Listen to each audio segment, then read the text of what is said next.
Pour faire en 360 degrés, physiquement, on a besoin un minimum d'avoir une optique qui fasse 360 degrés. Ça n'existe pas, donc il faut au minimum 2 optiques à 180 degrés de plus. La notion de stitching, donc de recollage d'images, de recoudre les images, c'est de fusionner les pixels qui doivent être côte à côte dans l'image pour recréer une sphère complète. Et donc ça, aujourd'hui, on le fait en hardware dans le produit, c'est-à-dire que c'est la caméra qui s'occupe de tout le processing. Les formats des fichiers qui sortent de nos caméras sont directement exploitables.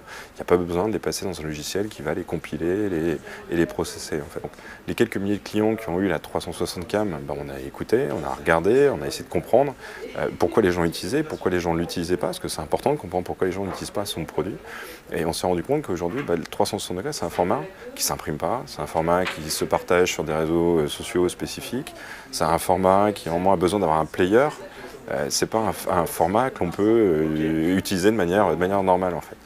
Et donc c'est un format qui a besoin d'être partagé. Donc il faut être le plus proche possible du téléphone. Donc, la vidéo fonctionne super bien dans un contexte où j'ai un lien émotionnel avec la personne qui regarde mon contenu. C'est-à-dire, c'est la même manière qu'aujourd'hui Snap. Snap, c'est du contenu pourri en permanence, mais ce contenu est intéressant ou m'interpelle parce que la personne qui me l'a envoyé, je la connais. Et donc, la personne qui m'a envoyé plus cette photo, ça raconte une histoire. On aurait pu sortir le produit actuel, il y a peut-être 4 ans, 5 ans, 6 ans, 7 ans, j'en sais rien. Ça n'aurait probablement pas fonctionné. Pourquoi ? Parce que Facebook n'avait pas le 360 degrés, YouTube n'avait pas le 360 degrés, les smartphones n'étaient pas aussi évolués qu'on pouvait avoir aujourd'hui. Il n'y avait pas le VR, on n'avait pas les casques de réalité virtuelle. Donc c'est un moment, une succession d'événements en parallèle qui font qu'un marché peut être prêt à passer d'un marché de niche, B2B, vers un marché masse qui est un marché grand public.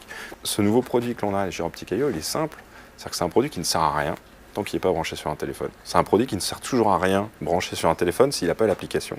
Et c'est l'application qui définit le use case. Et tous les use cases qui existent aujourd'hui sur le téléphone qui utilise la caméra du téléphone, on peut potentiellement les transformer en 360 degrés. Et je pense que 80% des applications aujourd'hui utilisent les caméras du téléphone. Reste à savoir, alors, scanner un code barre en 360 degrés, on s'en fout peut-être, mais de la communication, de la visioconférence, ces choses-là, peut-être peut avoir du sens à un moment.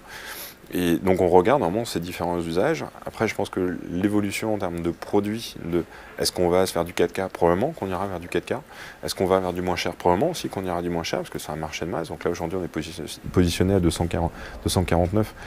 Il y a peut-être des gens qui veulent avoir une caméra avec un peu plus de performance et qui sont prêts à payer une centaine de dollars de plus. De la même manière qu'aujourd'hui, on peut acheter un iPhone 7, un iPhone 7 Plus ou un iPad mini, et au final, c'est à peu près le même produit. C'est juste l'affinité que l'on peut avoir avec le produit, et tout en gardant en fait cette gamme ou ces applications en dessous qui permettent de définir des utilisations en fait, du 360 degrés. Donc la vision, c'est un peu comme ça que je la vois. Elle est complètement différente de ce que peut faire la concurrence. C'est-à-dire que la concurrence reste dans « je sors une caméra ». Ce que vous faites du contenu ne me regarde pas, sauf qu'aujourd'hui, le 360 degrés, il a besoin de partager, il n'est pas fait pour rester sur une carte SD. Mettre des filtres sur des photos en 16 neuvième, on peut le faire aussi en 360 degrés.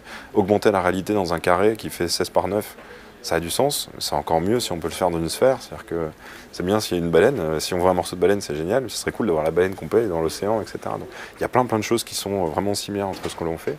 Et je pense que le 360 degrés, c'est qui peut le plus, peut le moins. Si on filme en 360 degrés, on peut toujours recouper et regarder qu'une seule zone. Donc moi, je pense que ça deviendra l'unité de capture de base dans l'avenir. Et puis travailler là-dessus avec Facebook, qui est une plateforme qui va prendre un contenu, rajouter un tas de choses, l'utiliser, le communiquer, le diffuser. Pour nous, c'est génial, puisqu'on ne va pas aller recréer une plateforme.